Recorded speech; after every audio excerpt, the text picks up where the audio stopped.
Olá amigos, vocês estão bem? Eu sou o Álvaro Vinícius e este é o canal Investindo aos 30, o canal que utiliza a metodologia Buy and Hold para acumular valor no longo prazo. E nesse vídeo eu quero falar sobre a importância de você ter no seu portfólio de ativos, na sua diversificação de carteira, empresas de setores perenes. Então eu separei aqui três principais setores que eu considero que são perenes e mais alguns setores que podem fazer parte aí de uma boa diversificação em empresas perenes, empresas que estão em setores blindados, empresas que são resilientes economicamente, tá? Então, basicamente, essa empresa ela tem que manter a lucratividade mesmo em momentos de crises econômicas, social e política. Então, como a gente sabe, algumas empresas, alguns setores, principalmente de commodities, eles podem sofrer bastante alteração no que tange a exportação, no que tange a valor cambial, no que tange a canetada do governo. Então, são setores que eu entendo que mesmo quando tudo isso ocorre, ele continua apresentando lucro, né?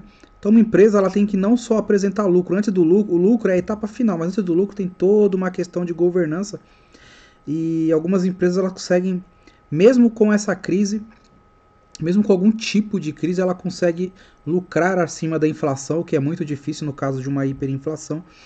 Elas são empresas que elas são muito resilientes economicamente dentro do seu segmento, tá? Então, como já dizia o Warren Buffett, compre empresas e não ações. Ou seja, nesse caso, quando a gente olha uma empresa que pertence a um setor perene, eu não vou simplesmente adquirir a empresa porque ela está naquele setor. Não.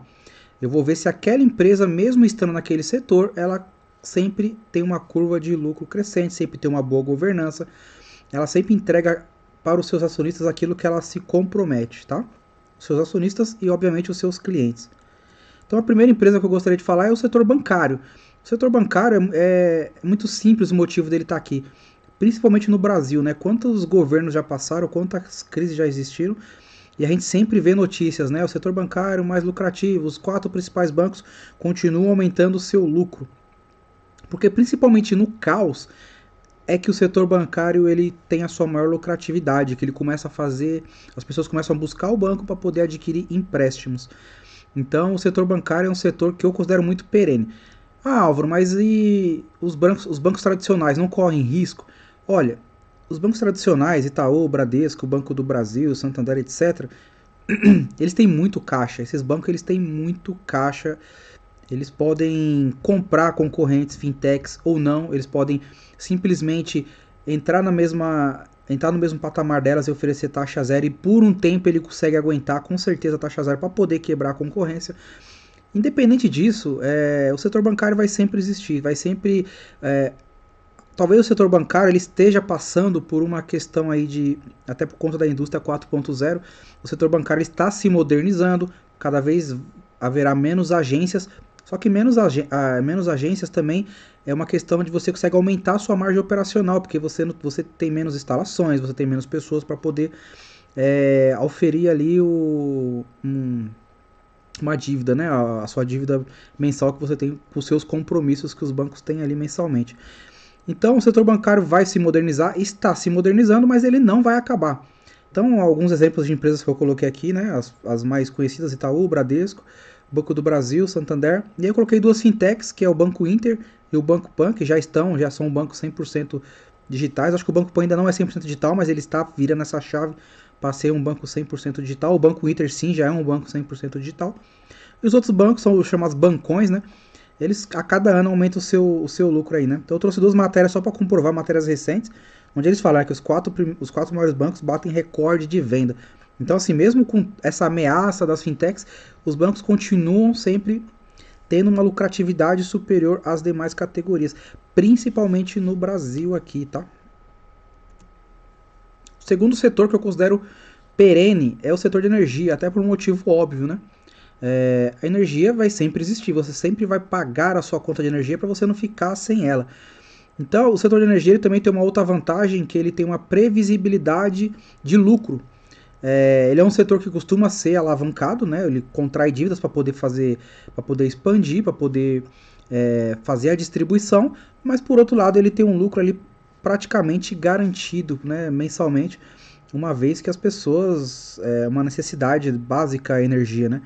Então é um setor que, como ele costuma fazer muito caixa e são setores que têm concessões de muitos anos, eles pagam bons dividendos. Então o pessoal adora o setor de energia, até pela questão dos dividendos. Se você puder escolher empresas do setor de energia, que elas não só fazem a distribuição, mas elas também dentro da competência delas, elas fazem a distribuição, a geração.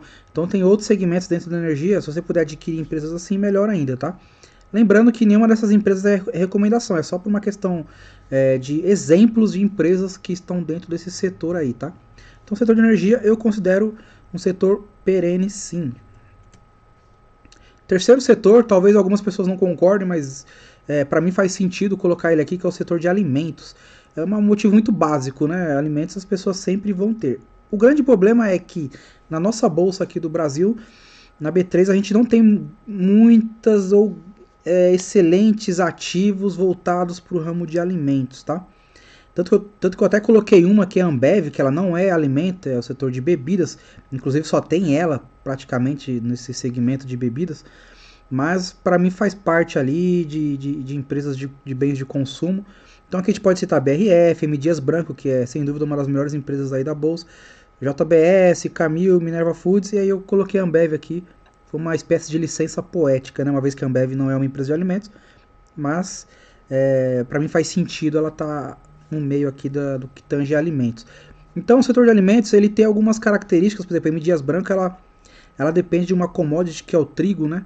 Então ela teve um balanço aí até nesse primeiro trimestre de 2019 não muito bom, ela teve uma redução até pelo aumento desse item, mas é uma empresa bastante sólida. A Camil já é uma small cap, é uma empresa que eu adquiri recentemente, coloquei na minha carteira, porque eu fiz uma análise dela e considero uma empresa... É um setor de alimentos, é um setor que eu não tinha no meu portfólio de ações. Eu queria muito colocar uma empresa, mas eu não queria colocar M. Dias Branco, porque eu queria uma small cap nesse sentido dessa empresa. E eu olhei a Camil, olhei o release dela, gostei. Vou fazer um vídeo no canal mais pra frente falando por que eu decidi adquirir ações da Camil, tá? Mas o setor de alimentos, para mim, ele é um setor perene. Alguns outros bons setores que também podem ser considerados perenes. Saneamento. Saneamento sempre vai existir. Aí tem um lado ruim do saneamento, que normalmente ele é uma empresa que tem um dedo ali de alguma estatal, né? Mas se você aceitar esse fato, é um segmento sim que eu considero um segmento perene, que sempre vai existir o saneamento aí. O outro é medicina, e aqui no que tange a medicina eu não estou colocando planos de saúde, porque planos de saúde eu entendo que não é perene, uma vez que é uma regulação muito pesada do governo. Uma regulação muito pesada do órgão regulador, que no caso é a ANS. Mas o Fleury, eu estou citando o exemplo da Fleury, mas aí tem Hermes Pardin, ou qualquer outras empresas ligadas à medicina que não sejam necessariamente plano de saúde, tá? Então, medicina, motivo óbvio, sempre também vai existir, né? As pessoas sempre vão ter que continuar fazendo, principalmente medicina diagnóstica. Então, eu considero um setor perene aí, um setor que tende a crescer, tirando de lado aí os planos de saúde, tá? E um outro setor é seguros, né? É claro, se você optar por uma seguradora que tem um portfólio grande de produtos, melhor ainda, ou seja, ela é uma seguradora de saúde, ela é uma seguradora de vida, de previdência, etc. Quanto maior o portfólio dela, melhor. Eu coloquei aqui a Porto Seguro, lembrando que essas empresas aqui não significam que são as melhores dos setores delas, é apenas por uma questão visual, apenas para citar o exemplo de uma empresa desse segmento. Então o segmento de seguros, eu trabalho nesse segmento, eu gosto bastante. Também é um segmento que ano a ano, assim como os bancos, sempre costumam ter ali um aumento do seu lucro. E com a economia aquecida, eles conseguem ter um lucro até muito maior do que com a economia que a gente tem hoje, né? A economia não tão boa quanto já foi em outrora, mas que aí com reforma da Previdência ou com algumas outras coisas aí de desburocratização que o governo promete, reforma tributária, pode ser que aumente mais ainda o lucro de todos esses setores aqui, né? E outros setores que não estão. Então, se você considera algum outro setor que você acha que eu não listei ele aqui como um setor perene, um setor blindado, um setor que é resiliente economicamente, coloque nos comentários aí pra gente debater. Eu acho muito interessante esse assunto. Eu gosto muito de discutir setor, de discutir macroeconomia, de discutir a empresa como um todo, mais do que propriamente indicadores são importantes, Mas antes dos indicadores, tem uma empresa ali que tem uma vida, uma empresa que ela precisa apresentar resultado para os seus acionistas, para os seus clientes. Eu acho muito interessante essa análise, né? Uma análise até um pouco mais tirando ali uma parte dos indicadores e olhando a empresa como um todo, o que ela pretende entregar, o que ela entrega hoje, né? Então espero que você tenha gostado do vídeo, curta, se inscreva no canal, o canal tem muita visita, mas ele tem poucos inscritos. Então o pessoal no grupo lá que eu tenho, no nosso grupo de investidores buy and hold no WhatsApp, o pessoal chamou minha atenção e falou, você tem que começar a divulgar mais o canal no sentido de pedir para as pessoas se inscreverem. Então eu peço, se inscreva no canal se você gostou desse vídeo,